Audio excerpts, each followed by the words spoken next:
We all know that the right habits and mindsets can be transformational in how we live our lives. But among the sea of advice online, it can be challenging to know who to trust with these important life decisions.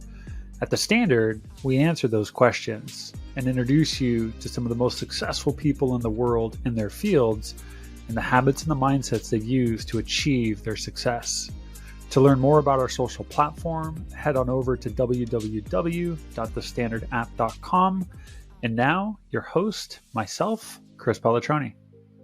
Welcome to another episode of The Standard. I am your host, Chris Pallatroni, and today's guest is Daniel Mangena. He is an international speaker, a best-selling author, a serial entrepreneur, and a self-improvement guru. I got to know Daniel a couple of years ago when I was building The Standard, or at least starting to build it, and he was kind enough to share a few of his habits on the platform, and we've just stayed in touch over the last couple of years, so I could not be more excited to have him as a guest. In this particular episode, we talk about daily reflection and about nighttime routines and designing your life, seeking support, what it's like to be a rebel, providing yourself space and grace, self-accountability, listening, really listening, and so much more. Daniel's got phenomenal insight. He's got a wonderful personality. And as you'll hear in this particular episode, he's just really honest. And it just shows, which is really appreciated. So without further ado, I want to welcome Daniel Mangena. Well, excited to have you on today. One, I really appreciate you supporting some of the things I've done. You've shared a couple of your habits on the Standard platform. I appreciate you being a guest here. This whole podcast is really just about diving into what you believe is your best habit and what you believe is your best mindset. Mm-hmm. So curious what you're going to say since you know so much about this topic. And this is really what I find, at least for season one, I've really focused on coaches. Mm-hmm. So trying to bring different types of coaches from nutrition to yoga to fitness to habits all across the world. People that just know so much about this topic, and for them to share what that one thing is right now that's really contributing to their mental health or success. I find that very fascinating. But before we dive into that, I feel like it'd be helpful for you to just provide a little bit of your background. Mm-hmm. Like, who are you? What do you do? Just so that our listeners have a little bit of context. Sure. So, been an entrepreneur all of my life. I think I've only ever had two jobs in my life. One of them I needed, the other I didn't. So the one I didn't, it was in my teens. I worked in a cinema for a few months.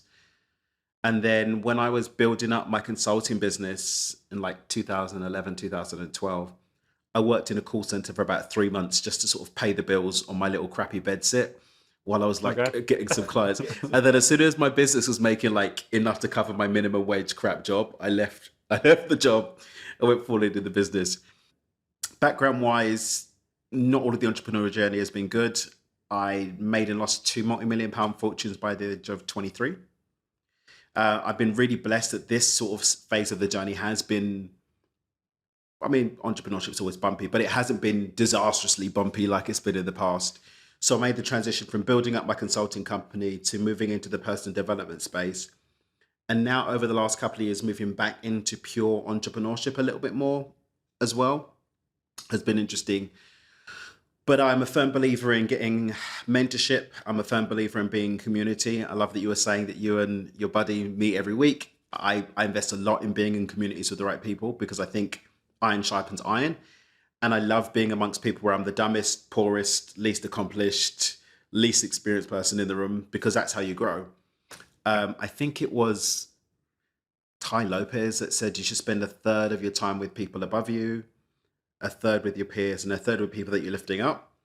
I probably do about 2/3 of people above me, and then the rest is split between peers and people I'm bringing up. But I think in terms of bringing people up, a lot of that's done through the content that I put out, through the books, through the podcast, having conversations like this to sort of pass on what I'm getting and experiencing versus spending more hands-on time like being mentor or something to people.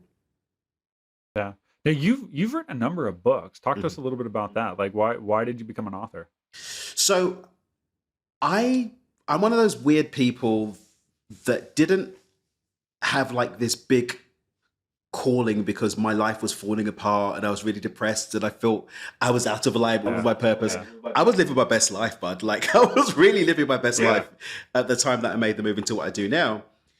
And so when I was trying to like have this negotiation with God, the universe, or whatever, I was kind of like, I'll do like a book, maybe like do some speaking. Will you leave me alone? Because the nagging was getting quite loud. Because again, my life was working.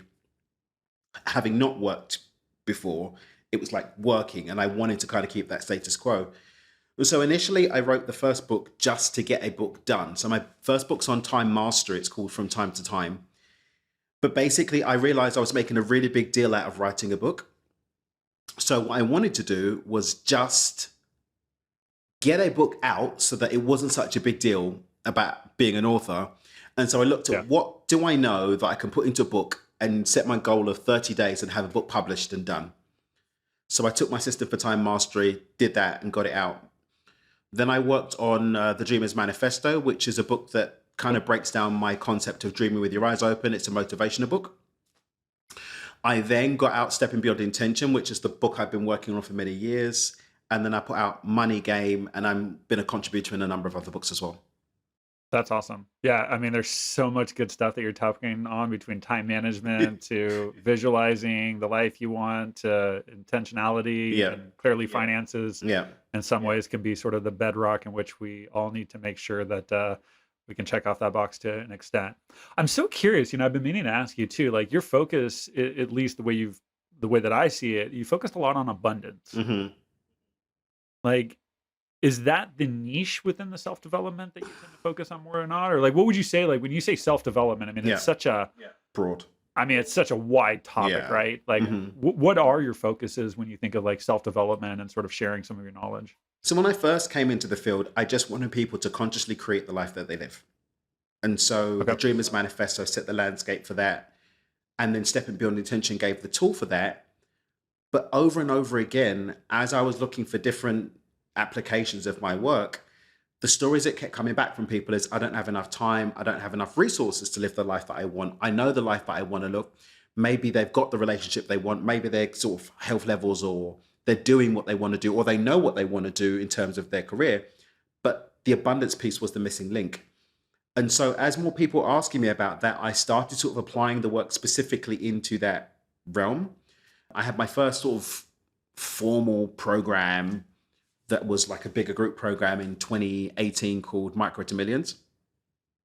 And that was about the financial abundance. And off the back of the success of that program, that's kind of what I got known for. We had people that got to millionaire in less than a year, people that were getting to financial freedom in a matter of like a month or two or whatever. And so that's kind of what I ended up getting known for, even though if you come into the ecosystem and actually work with us, I actually still am talking about consciously creating your life so that you can actually have the abundance that you're going to create. But that's just the way that people end up coming into the ecosystem. I'm so curious, and maybe we'll diverge just a little bit, but why is it so hard for people to like author their story, to be the engineer, like to be the architect, whatever you want to phrase it? Like, why is that so hard for people? Because that requires responsibility, and we're not taught responsibility.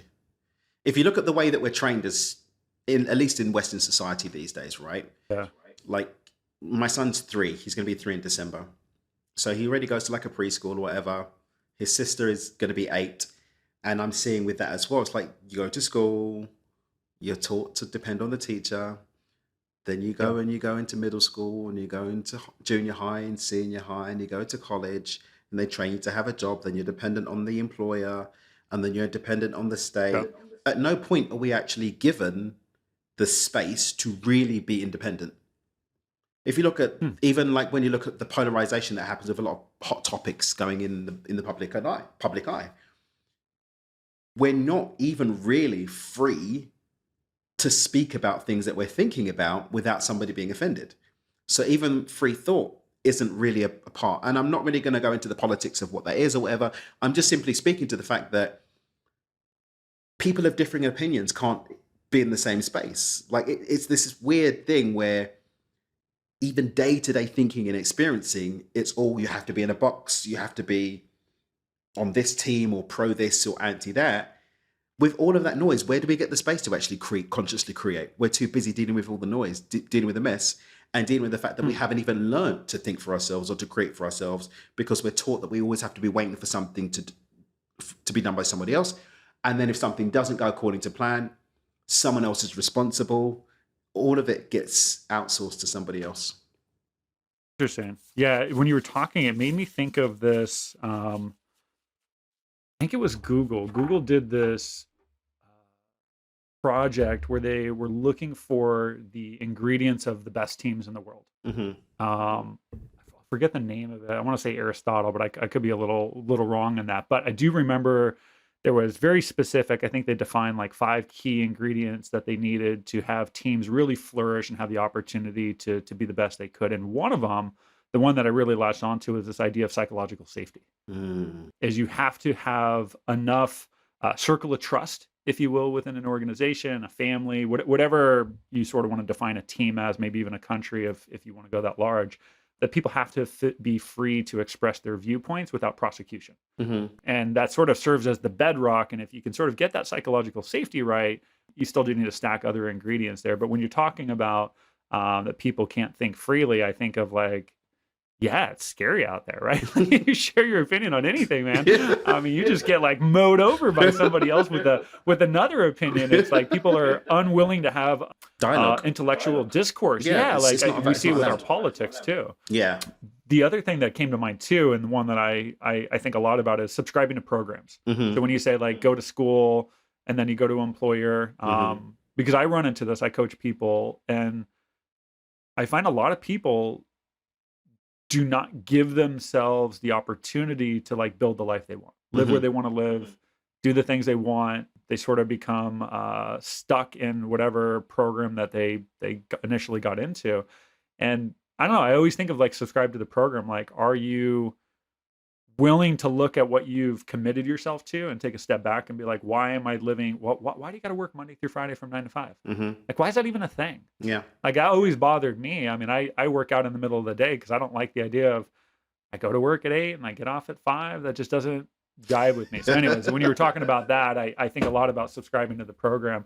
Before we dive into your habit, I'm curious, like, do you coach people individually? Do you like work with people one-on-one? Not so much anymore, personally. Okay. My team do. We've got some amazing coaches that I've trained in my modalities and my frameworks.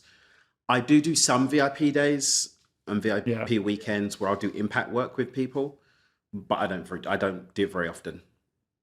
Okay, that's fine. But let me ask you this question, going back to why people don't try to build the life that they want.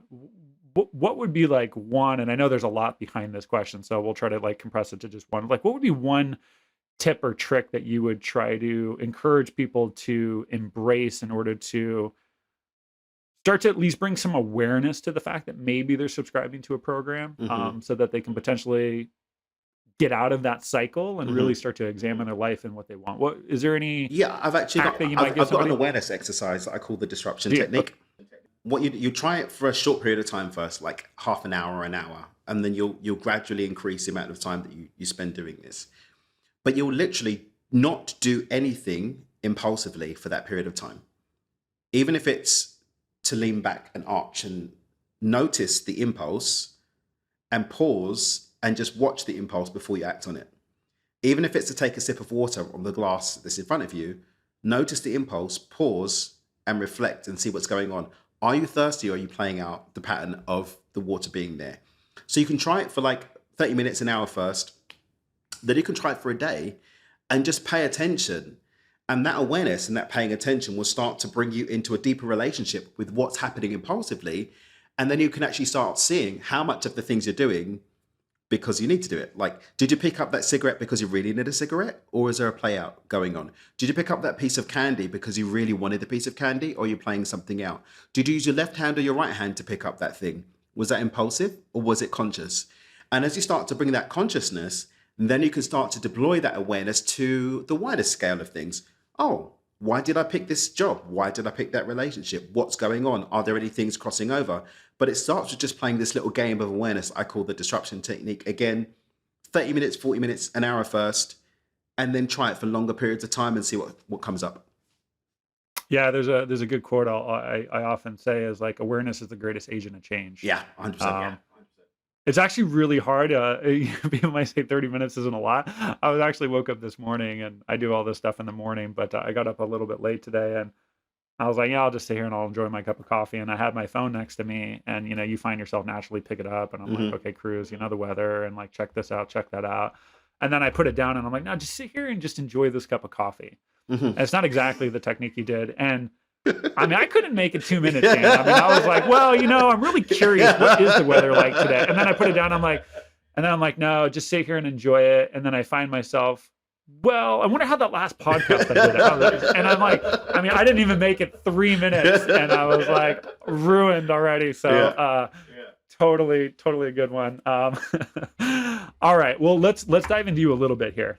So let's start with a habit, and then we'll sort of exhaust and sort of tease out all the characteristics of your best habit, and then we'll flip Yeah, over to mindset. sure. But what would you say is the one habit right now in your life that Hmm. is contributing the most to your mental health, your well-being, your success? I would say it's taking a little bit of time at the end of the day to reflect on the day. So that's been really, really good for me. I've got a few sort of larger projects happening at the moment, a few things jiggling and wobbling and stuff happening in the personal life. And I was finding that I wasn't really feeling complete at the end of the day. That was then impacting my sleep. It was flowing into the next day. The day was a bit disjointed. But just taking, I'm talking, it could be even like 15 minutes at the end of the day. Just, okay, go through my to-do list I had for the day. What did I do? What did I not do? Were there things that got in the way? Were there things I just didn't want to do? How did I feel about that? Maybe I need to journal on a few bits. And then just looking at the list for the next day and taking those reflections and deploying them into the next day. Well, I didn't do that thing because I don't want to do it. Can I hire somebody to do that for me? Is it actually moving the needle? Does this need to move over to the next day? Did I give myself enough time to do that? Have I put too much on my plate? And then just having some quiet time to reflect on that. Again, it doesn't need to be more than 10, 15 minutes, but just Yeah. taking that time to reflect on the day that's gone and then look at the day ahead in the context of that reflection, I found to do amazing things. So how long have you been doing this? Like I've this been doing particular this habit? particular habit for like the last, I want to say 2 or 3 months. I would say Okay. probably the So last 2 months really consistently. But that includes like I'll have like my I'm like shut down from main technology. I'm like having like a fiber supplement as well. I'm making sure I've had my vitamins for the day. Just to set myself up to close out the day. so sort of like a nighttime routine, at least Yeah. in some Yeah. ways, with a heavy emphasis on reflection. Hmm. Let me ask you this: like, why this one actually might really hit close to home for me here because there's a lot of things that I should reflect on. But I'm curious, like, why did you start doing this? Like, why? Like, you weren't doing it 4 months ago, so why did No, you start doing it? What was because there the was just logic? so much happening, and I was like, things were getting not necessarily balls weren't necessarily getting dropped, but they weren't getting thrown with the efficacy that I liked them to be thrown. And I just Okay. was noticing that I was being very busy. And whenever I get really busy, that was always a sign for me that I need to look at whether I'm being productive, right? Because oftentimes we can start to have lots of stuff on the boil, but it's not necessarily leading us anywhere and can actually be detracting us away from the places that we want to go. So it really was just let me make sure that all this busyness that's happening is moving the needle, is actually contributing to something rather than me just being busy for no reason. Before you started doing this, like Mhm. this busyness, obviously, like that triggered the thought of like maybe you should get into this particular habit. I know you had mentioned, I think you said it was like having, it was disrupting your sleep a little bit. Was Mhm. this, and you didn't say these words, was this causing like angst for the next day? Was this like what was the emotional toll of like doing all of this, but not spending the time to reflect to make sure you were doing it with the precision you wanted? So like I know how important sleep is, especially for me. Like, Yeah. and I like to get up earlier in the day so I can get a nice morning Okay. routine and get like a nice flow. If I'm up at 1:30, 2:30 because my head's just going and I there's nothing specific that it's going on, it's just awake. That for me Yeah. is a sign that there's just too much happening and I haven't given it the chance to dump. So Okay. that was a big contributing factor as well. So it wasn't like it was giving me like specifically anxiety, but I just wasn't having the quality of sleep and rest that I know is optimal for me to be at my best. Okay, that makes a lot of sense. What is this? Yeah. What is this process of reflection? I know you said it's it could be 10 to 20 minutes. What is this? hmm What's that entail? Is it journaling? Like what? Journaling might be the one for you. I mean, I do journal myself. Not everybody does journal. It could just be going through the to-do list, right? It could just be like a rough checklist off, or going through the notes on your app that you use to manage your tasks and stuff. But I do like to include journaling just to make sure that that emotional side to it does get taken care of as well. And are there specific questions that you're asking yourself, or is this more of just like free flowing? Just I personally do have specific questions that I ask okay, myself. So I'll ask myself if I've honored my standards for the day. Have I been of contribution for the day? Have I embodied abundance for the day? What are 5 things that I'm grateful for? Do I feel complete? What do I feel needs to go on for the next day?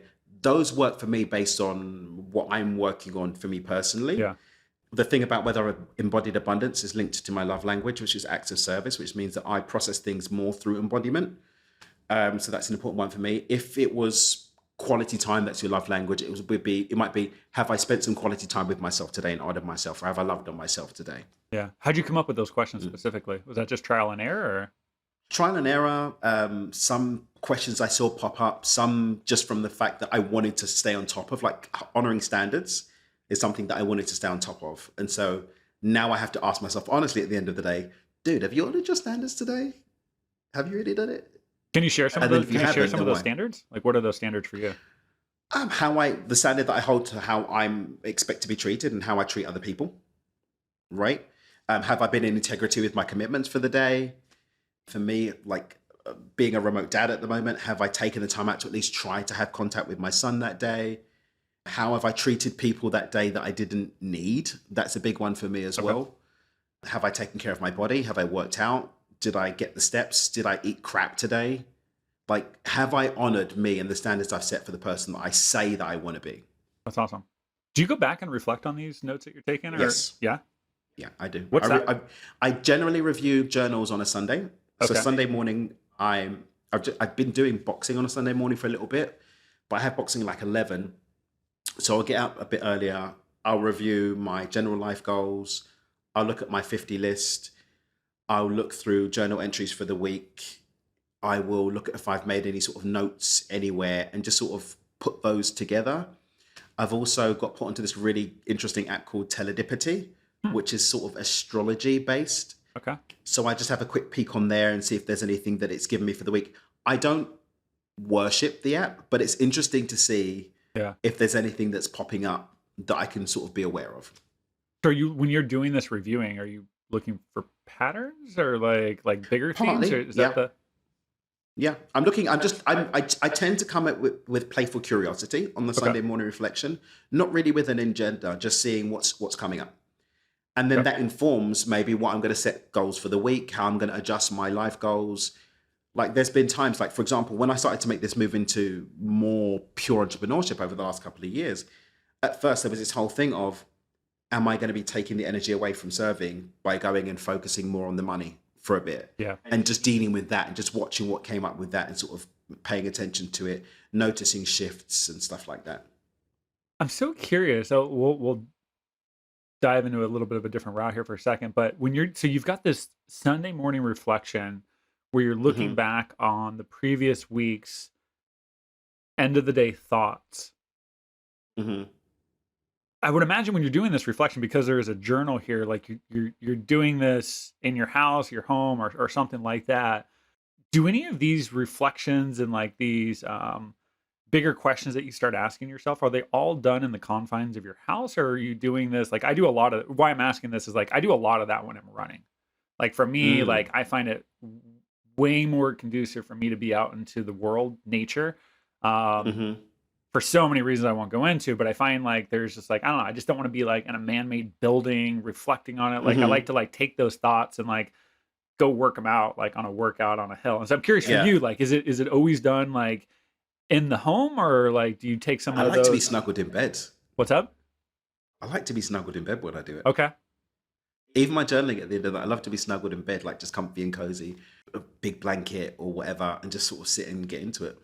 Okay. Okay. Awesome. Mm. What I want to ask you, like, so when you're doing the end of the day reflection and Hmm. you spot something, I'll just use the word, you'll have a different word for it, but you spot something, you're like, I should have done this, and I'm Hmm. intentionally or subconsciously not doing it. Like, you should be doing Hmm. something, but you're just not doing it, whatever that may be for you. How do Hmm. you address that? Like, I know you said you carry some stuff over to the next day, but like, assuming this isn't something you could delegate out, that this truly is something Hmm. you've got to do, whatever that may be for you. Like, Yeah. how do you address the fact that, like, I'm really asking this for myself here, by the way, but how do you address the fact that you're not doing it? Give me the answer. Give Ah, me dude, the I'm really answer. looking for the answer here. So go ahead, school me. So here's the thing. Here's the thing. So if there's something that needs to be done and I'm not doing it, I need to ask myself, am I really committed to the outcome that it relates to? So let's say, for example, it's a business activity or something that's going to move the needle on the business. I need to ask myself, am I really committed to that business? Because if I am, there should be sufficient leverage. There's another sort of caveat to this. So Gretchen Rubin did work around what she called the four tendencies. Yeah, I read the book. And it looks at how we deal with expectation. You know Yeah, Gretchen's work. yeah. I actually had Gretchen on my podcast and we use her work a lot. Really, really awesome and love her stuff. And the bottom line is that we all have a way that we deal with that expectation. I'm a rebel in the four tendencies, which means for me, it's about having choice, it's about having freedom.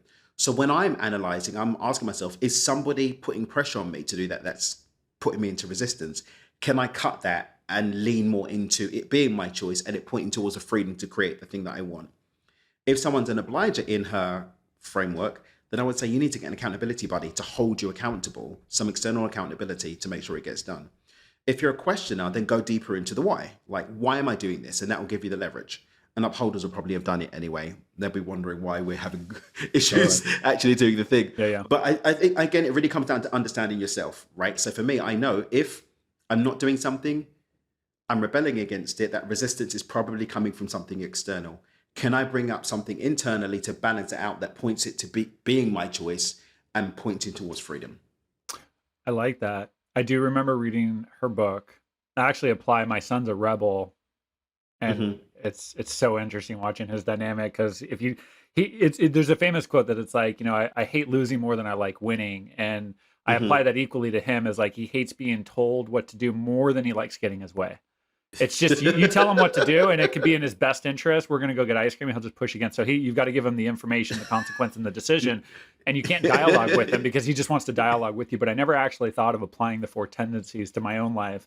Yeah. That's a good one. Okay, awesome. What Hmm. what happens for you? Is there a time in the last 3 months where you don't do this habit? Like, has there been a time where Yeah, you just there's been times. There's been times. Like I've been out on the lash, had one too many glasses of okay, wine, okay, and I'm okay, ready to go to bed as soon as I get home. Right. okay, Um, that's been a one. There's been times when I've just been down and I've just given myself grace. I've just not had the space to do all of that, and I just need to maybe just be up or watch yeah, some crap on Netflix for a little bit and have a cup of cocoa. Like for me, I think it's really important to honor where you're at. And if you feel that you need to go through one of these slumps, give yourself space and grace to do it, but also hold yourself accountable to come out of it. So, like, I won't do that for 3 days in a row, but yeah. I'll check in and see if I need a second day. But if it needs to be a third day, I need to look, is there something else going on? Do I need to go and talk to someone? Do I need to go and get some support? I won't let it run off, but I do give myself space to not be like, you have to do it, especially as a rebel. If I'm like, I have to do this thing every day, You'll they're like, rebel it's not against going to yourself. work. Yeah, I'm going to rebel because myself. So it has to be like, it's Yeah, in my best interest for me to do this practice. So I'm going to yeah. do the thing that's in my best interest because it helps me.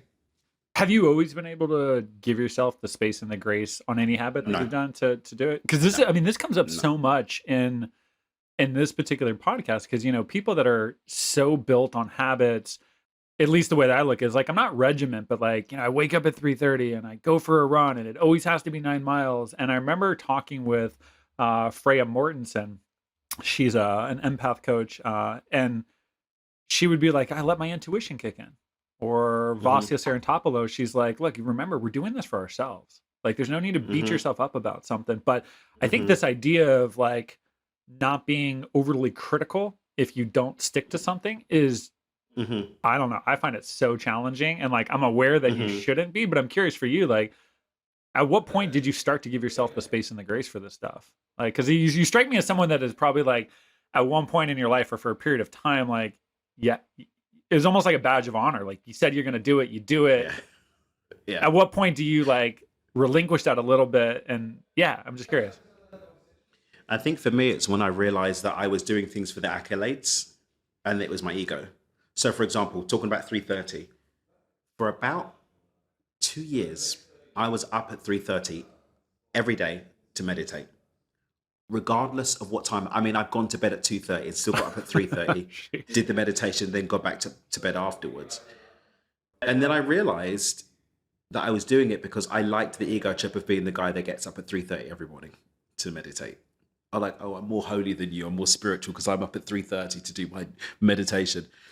And that's when I realized I probably wasn't actually doing myself any service with that meditation anyway. Yeah. And so I deliberately stopped. Yeah. That's a tough one. It's a lot of soul searching, man. It's a lot of asking yourself some tough questions. That's why I go for running in the hills. Like, I in coaching a lot of people, you've mentioned a couple of things here I think are worth calling out. Like you are very intentional on reflecting about a lot of things that are important to you. You do this daily. You then have a broader reflection that takes place on a Sunday. I think I got a little whiff of the fact that there's probably some weekly planning that you do in there as well, which is really critical. I can guess that there's probably some quarterly review you do or some annual planning there's monthly, that you do. There's quarterly, there's annual. It is bi-weekly, mind-boggling. weekly, daily. Yeah. I don't know about you, but like there's so many people I talk to that the concept of weekly planning is foreign to them. And I'm like, I don't get it. I was like, how do you know when to pick up your kids from school? Like, how do you know when Johnny's going to soccer? Like, when are you going to go work out? Remember, bro, but most of these people are just sort of plodding along with like, they get up in the morning, they have their coffee, they go to work, they come home, they maybe have sex with their partner once or twice a year, they have the holiday books or whatever, and that's it. They don't really do anything aside from that. Yeah, I'm always a big advocate. I've done literal training sessions on just weekly planning, and I'm like, dude, like, how about your finances? Like, do you go over your finances? Like, your net wealth? Like, do you know what your P&L is for your house? Like, I mean, how are you surviving out there? Yeah, it's wild. Yeah, it is wild. Okay, let's pivot over to mindset. So similar type question. Is there a mindset right now that really serves you well for mental health, well-being, success? Definitely allow myself to be supported. And when you're the one that's supposed to have all the answers, like I've got either like a leading position in a couple, or like I'm on the leadership team, or people are just looking at me as the person to have the answer within a community or group. In a lot of areas in my life, I don't have many places where I could just go and not need to have the answer. I can just be like, oh, I don't have the answers for there, but these guys have to think I've got the answer. Otherwise, they will all lose the answer. And so just making sure I have spaces where I can just be held vulnerably with no expectation to have it all worked out or have my crap together. I can just be a mess. That's been key for me. This is, I think, the 26th or 27th episode. I haven't actually heard that one before. So where does this show up in your life? Like, can you give me an example? Like where? Yeah. So Go. I've got a weekly sit down with a dear friend of mine, a guy called Chris Kelker. He's got a practice called emptying. It's not his practice. He got it from somewhere, but we do it every week. We have it. We used to do it on Sundays. When I was in Mexico, it was Sunday morning because he's in LA. Now it works out better. We do it his Wednesday morning, my Wednesday evening. But we have like, it works out between 5 and 7 minutes on the practice to just dump all the crap that's going on for you, all of your fears, all of your anxieties. And the other person just holds the space for you to just dump it without judgment, and then gives you space to share your reflections on it and to talk it out. And so I get that every week. And then I've got one of my best mates that we also do some work together. Like, I know if whatever's going on, if I'm having some crap going on or I'm like really scared about something, I'm like, bro, I need to just talk to you. And another one of my mates, Jerome, a guy called Jerome Myers, if I'm struggling to come up with a solution to something, if I'm feeling really down, if I'm not really sure what I'm doing, I can shoot him a message like, bro, have you got some time? And I can just dump it, and he'll just hold the space for me. And he'll ask me, hey, do you want some insights? Do you want some advice? Like, what do you want? And we have that space. And I hold that space for them also. How long have you been doing that? That's something I've been doing with Chris, and I've been doing that about 4 years. Okay, so this is not new. No, this is not new. This strikes me as something, I mean, I'm totally I could be wrong in the way I'm thinking about this, but once again, going to like the militantness of habits, like this strikes me as something that was not part of your DNA for so many years. Like, am I wrong in like that? Like, No, 100% not wrong at all. because I feel like, I mean, I'm just like reflecting on myself as you're saying this. I'm like, oh shit. I was like I go through a similar thing, but I don't do it with somebody else. And now I'm asking myself, like, why don't I actually do it with somebody? I would ask myself all these types of questions and probably do that dumping and maybe in a similar way, but I usually do that just to myself. Like it feels, I guess, vulnerable to like do it with somebody. Like, And the thing is, with the practice with Chris, yeah. I'm not even dumping it on Chris. We create almost a third space that it gets dumped into, and we both look at it getting dumped in there. Huh. It's really powerful. Why'd you start doing it? Like, what was the logic behind it? So I met Chris like 6 years ago at a meditation retreat that we'd gone to. He's an older guy. He's like in his 60s. He's like a mentor to me. He like had like a 9-figure exit. He's like a badass entrepreneur, but really soul-centered. Just an awesome, awesome person. Yeah. And I would go and stay with him and his wife sometimes in California where they were. And I got to know about this practice. And we have a variation of it that we do in most of our programs. We do it specifically on people's emotional relationship to money, and we dump about that into the space. But then I did it with him once, and he just said, if you want, we can set up a regular time to do this. Yeah. And we've just been doing it ever since. And you know what? Sometimes I don't have anything to dump into the space. Yeah. And I'm just sharing good things going on. It's not like every week there's like something going on. Yeah. There's not a fire every week. And sometimes we hop on and neither of us got anything to empty about. And we'll just spend like 20, 30 minutes just catching up and seeing what's going on with each other. I would imagine that process of doing this with them over the 4 years, it's probably changed a little bit, right? Like I don't know. I'm just thinking of like, if I started this practice, there might've been some, I don't know if reluctance is the right word, but like maybe some guards that you had up on the first time doing it of like, how safe is this space? How much can I really dump out there? I would say definitely the trust has increased. Yeah. Like over the years. And like we had something that happened like last week, and I just shot him a message. I was like, this happened. And he's like, if you want, I can open up the space for you to come and do it now. I was like, no, I just needed to just leave that somewhere that this happened. He's like, all right, cool. And then I was processed through with it and ready to sort of talk on it yesterday when we had our call. But it wasn't like a walk in the park to get to the point where I just feel I can tell him anything. Yeah. Like absolutely anything. Yeah. But he's someone that the trusting relationship has been built over more than half a decade now. How has this helped you? Like since you've been doing this for the last 4 years, like what have been the most profound changes that you've seen for yourself?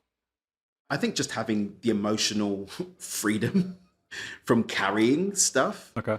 And also just being seen when you've got stuff going on and having that space. Because I think as entrepreneurs, as leaders, parents, like you're supposed to have your stuff together is what the narrative is. You're supposed to be prim and proper.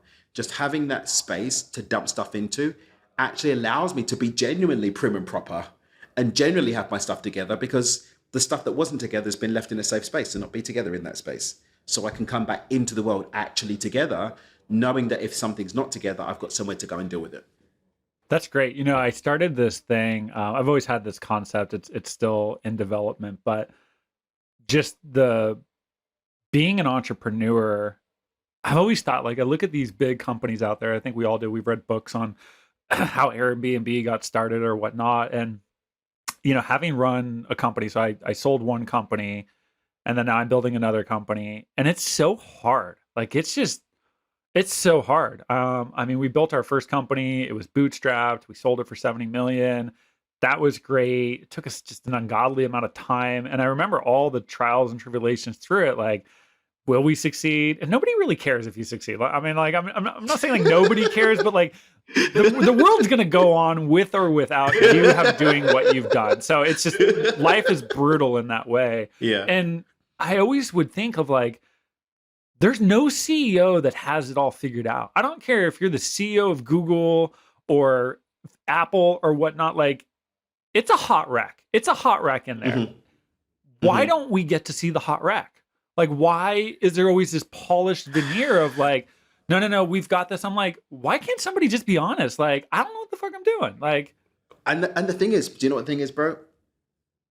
people don't respond very well to that. I take that stance. I don't pretend to have everything together. Yeah. Like, if people read my book, Stepping Beyond Intention, I'm very open about all the messy stuff, right? But I've had people get upset and be like, how can you tell me, or how can you work with me when you haven't got all your stuff together? So I didn't pretend to have my stuff together, Yeah. right? But people actually get triggered by the fact that you haven't got all your stuff together. I think there's something challenging about the idea that someone hasn't got their stuff together and isn't complaining about it and actually just moving forward and trying to get stuff done, right? A lot of people are looking for a scapegoat, right? So they need like this perfect lamb of God to dump their stuff on. But it's like, oh, everybody's human. Oh God, that means that I actually just maybe just have to get on with it rather than sitting here miserable and crying. It's like, no, like the problems don't get smaller, you get bigger. Like it doesn't go away, you dig in. And I think it's also easier to market the illusion of everything being perfect, to sell this rose-tinted idea to people that, oh, if you give me $20,000 and meet with me every week, I'm going to make everything perfect and rosy for you. You can have no problems. It's poppycock. Doesn't happen. Doesn't happen. I think a lot of that, like when it comes to fitness, I interview a lot of fitness people and I try to take good care of myself. And everybody wants the 30-day plan, the pill. And I'm like, dude, I've been running for 20 years. I run 40 miles a week. I go to the gym 5 days. I'm like, I'm gonna be honest with you. Like, this shit is a lot of work, dude. Like, it is just so much work. Nutrition. I mean, like, roll your body out. Masseuse. I mean, like, it is ungodly the amount of work you have to put in. And you're right. Like, nobody wants to know that. They're like, my little guy, I've got a little guy and he's trying to find his fitness journey and he hasn't found it yet. He's not like his older brother. And he's like, so we're trying to like get him to figure out what it is. And he's like, so let me get this straight. Like, I've got to do this like every day for like the rest of my life. And then just the way he says it, you're just like, well, I mean, yeah, sort of, but the goal is to find something you love. Like, it's not, Exactly. It shouldn't be the punishment. And he's just like overwhelmed by like, I'm 9. I got to do this forever. But yeah, you're right. Everybody wants that business in a box. It sells easier. It sells easier. It's sexier. It's like if you go on YouTube, like around create your perfect life or manifest it, do this and manifest it in 1 week, or say this one thing every day. It's like, but that's not where the game is won. The game is won becoming the version, putting the work in and enjoying the journey versus just trying to fast track across to the destination at the end. Yeah. Experiences, not outcomes. Enjoy the journey. Yeah. God, it's so much easier to say than to practice. Yeah. And as I say this, it's not like that Yeah. I don't cry about this some mornings. Yeah. You know, it was like, oh crap, I haven't done my 7,000 to 10,000 steps today. I need to go and do the thing because I care about the outcome or whatever. There's no magic pill I can take that's going to replace the steps for me. I have to go and do the steps, right? Well, let me ask So you. that's it. Let me ask you this question: How do you reconcile? This comes up a lot too with athletes, of this idea of space and grace for the times that you don't maybe do the things that you said you would do, or you feel like would be in your best interests, and give yourself that space to be like, hey, I am human. Maybe today's not the day or whatnot. Like, a lot of people look at it as like, it is that sort of like type A personality of being highly disciplined that gets you to the ultimate success. And I think that there's this fear, I run into it. I know it's come up with a number of other guests of like, it is because I am disciplined. It is this type A personality that has led me to have the type of success in my life, however you define that success. And so if I give myself too much space and grace, maybe I never would have had the success that I would have had. Like, how do you reconcile that? Because there's space and grace, which is a pause, and there's a stop. They're two different things. So space and grace isn't, I'm not going to do this ever. It's, I need to check in with whether I'm resourced to get this done today. And there has to be a real clarity on your commitment to the goal, your commitment to the outcome, your commitment to the journey and the process, and also recognizing that you may actually do yourself a disservice by not taking that break. Let's say, for example, about 2 months ago, maybe 3, I started to do 100 push-ups every other day. So instead of doing it daily, I wanted to make sure my body actually had space to recover and actually do something with the push-ups that I'd done the day before by giving myself that rest day. It's the same thing, like I give myself Friday off every week. Tomorrow I have my Wing Chun teachers coming, my Sifu's coming in the morning to do my Wing Chun. Then they're going to come and stretch me out. Then I'm headed to the spa for a couple of hours. I'm meeting a friend for dinner. That's my Friday. Yeah. I don't do anything else. But by giving myself that space, I am so much more energized and focused during the working days of my week. Like yesterday, I was up doing things till midnight. But I had make sure that my alarm for this morning didn't come so early that I wasn't going to have the space to have a good rest and then go into the next day. So space and grace doesn't even necessarily mean that you're not going to do something. It might be that you vary how you're going to do it, or you have like a minimum deliverable on the thing. So like I was really focused on my Spanish for a little bit before I left Mexico, and I made sure I did some Spanish every day. Sometimes that was going to be a longer Spanish thing. Sometimes it was going to be a shorter, but I gave myself a minimum deliverable that meant that I could maintain a daily consistency. And I had like a nearly 1,800 day streak on the app that I had for the language. But that's because I didn't say I have to do 1 hour every day. It's like I have to do a minimum of one exercise, and I'll do as much of the exercise as I've got space to do that day, but there's a minimum. So it might be that you're not going to run 9 miles every day. You're going to run a minimum of 1 mile or 1K, but you will get out and put your boots on every day to go and do that run. Yeah. Yeah. It reminds me of this book. I think it's called Peak Performance, but it's stress plus rest equals growth. And it's the idea, which is a really hard concept, but it's the idea of if all you do is just stress your body, whatever that may mean, and you never give yourself some of that rest, the massage, time with friends, whatever that may be, you actually limit your full potential and growth. So it's like you've almost got to rest as hard as you stress your body, which is not, especially for athletes, it's not an easy concept. It's like, man, if I just get one more workout in, I mean, it's the other guy's not getting that workout in, which I know we all can fall victim to. Let me ask you this, final 2 questions. Is there a particular habit that you're trying to deconstruct at this time? Like, is there anything that's like not serving you well that you're trying to find ways to remove it from your routine or your life? Nothing jumps out, but it's something I definitely want to go and think about. Yeah, I'm always like, I remember in Atomic Habits, like there's ways to build habits, there's ways to break habits. Like I think we over-index on like things that we're trying to build, but I'm also trying to think of like, what's a bad habit that, one for me is like, I don't go on enough dates with my wife. I just don't. I got 2 kids. They feel like they're always here. Like they're not old enough to go do their own thing. It's just like they're always here. And we're also both so busy. It's like, I have a habit of like, we don't plan enough dates. We don't do that. So like, that's something that's very front of mind, and I need to do a better job of like breaking that bad habit. So I was just curious if there was anything that came to mind for you. But nothing jumps out for me, but it's definitely something I'm going to sit with. Yeah.